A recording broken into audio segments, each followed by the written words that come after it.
Okay, slight spoiler warning for Dune Messiah. I'm going to be talking just about a little bit about the plot and referencing. I won't be going into details, but I'll be referencing some plot points in Dune Messiah. I saw this TikTok today of a girl posting a selfie with a wall of text in front of her saying, "Finished Dune 2 and couldn't control the suspense, so I used chat to give me a summary of what happens to Chani and Paul."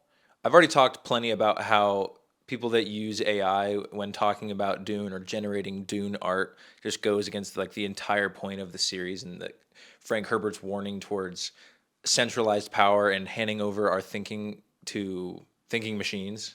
But this one TikTok particularly hit a pain point with me.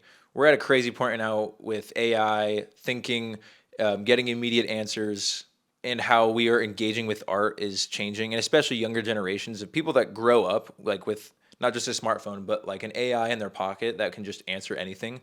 It's like really cool, but it's also very dangerous and I think sad. And I'm a little bit worried about the future of art and how we engage with it. Yeah, we're living in this time when people are going to be wanting to get answers like immediately. And it pains me because, especially with the Dune books, they're like so much of the value of reading them is just sitting with the character, and like any book is sitting with the characters, forming your own opinions about their relationship and the dynamic between them.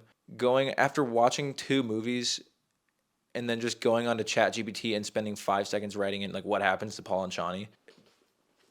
This literally exists. You can like buy this. I bought this for 18 US dollars. It's a little bit beat up. I've read it twice. But the answers already exist, and it worries me that more and more people are just going to be starting to just get answers whenever. And I know like society's going to be changing and things are going to change, and I don't want to just be completely against it. The timing of me seeing this TikTok and then Time magazine putting out an article talking about an MIT study that was done about ChatGPT and how it may be eroding critical thinking skills. This MIT study took 54 subjects, put them into three groups, and had them each write SAT essays.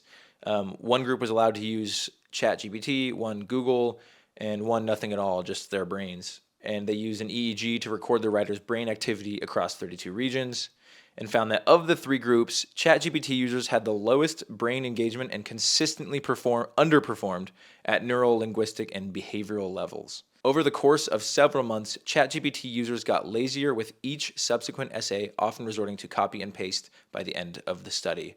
I know that I'm probably preaching to the choir here and that people that follow me or are interested in what I have to say are going to agree with me on this, but I feel like I had to talk about how you should please read the books. Frank Herbert did such a good job at building this world, and it's so fun for your brain to fill in the pieces and imagine what things would look like, and then also fill in the blanks about these relationships. And Paul and Shawnee's especially is so it's more I think it's more complex in the movies, but still in the books it's so beautiful and tragic and loving. And I remember my first time reading Dune Messiah. I kind of had to read the ending multiple times just to wrap my head around it and to because I didn't want it to end. I didn't want it to. It's tragic. It's a tragic ending, and I would hate for people to be robbed of reading of that experience of reading it and experiencing it for themselves. So don't use ChatGPT to read Frank Herbert's books, please.